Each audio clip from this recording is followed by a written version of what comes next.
Yatong, e-commerce is making shopping a piece of cake. It also helps poor villages to increase sales and get rid of poverty. You see, this is the poverty alleviation platform set up by our school. On the first day, the sales exceeded 20,000 RMB. Wow, Ecommerce is not only stimulating consumption, but also achieving precise poverty alleviation. It is really a practical discipline.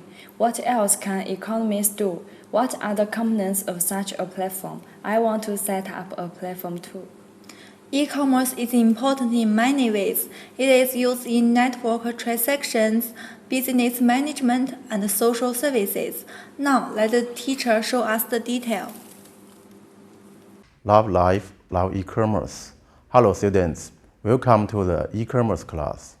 In this unit, I will introduce the framework of e-commerce. First, let's look at the agenda. In this session, we will discuss the components, architecture, and application framework of e-commerce systems. It's important to learn the framework of the e-commerce from different perspectives. It can help us to establish a holistic view of e-commerce. Firstly, let's look at the components of e-commerce system. There are 6 parts in e-commerce system: the network platform, the buyers, the sellers, the certification center, payment center, and the logistics center. At the same time, the e-commerce service provider supported entire e-commerce activities. E-commerce service provider refers to the enterprises that provide network access service, information service, and application service. Internet service provider, or ISP, provides users with internet access service. For example, China Mobile, China Unicom. ISP ensures the technical access to the internet. The Internet Content Provider, or ICP, offers a content, a completely digital goods, such as information, news, documents, music, such as Sina and Sohu. A specific variant of a content provider is the information broker, which is a trader, such as BaseDance. Application Service Provider, or ASP, provides the information architecture and industry solution for the enterprises and the institutions. Besides, the government also plays a regulatory role in the whole e-commerce market. Langchao Group, Newsoft Group are the famous ASP in China. Secondly, let's look at the architecture of the e-commerce. The bottom layer is the hardware, including the service storage device to provide support for the entire e-commerce. The upper layer is the network, including the internet, intranet, and extranet to connect all the actors and the stakeholders in e-commerce.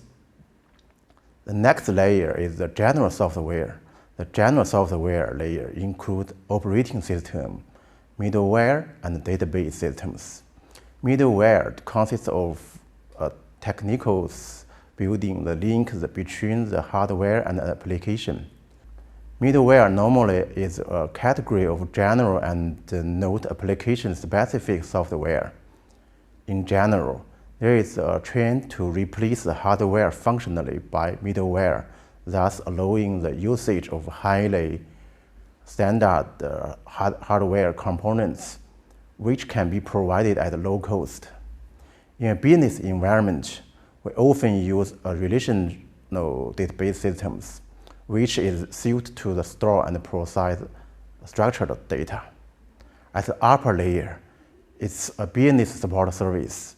Business support service include the authentication, electronic payment, directory service. On the left are the public policy and the law. On the right are the technical standards and the security protocols.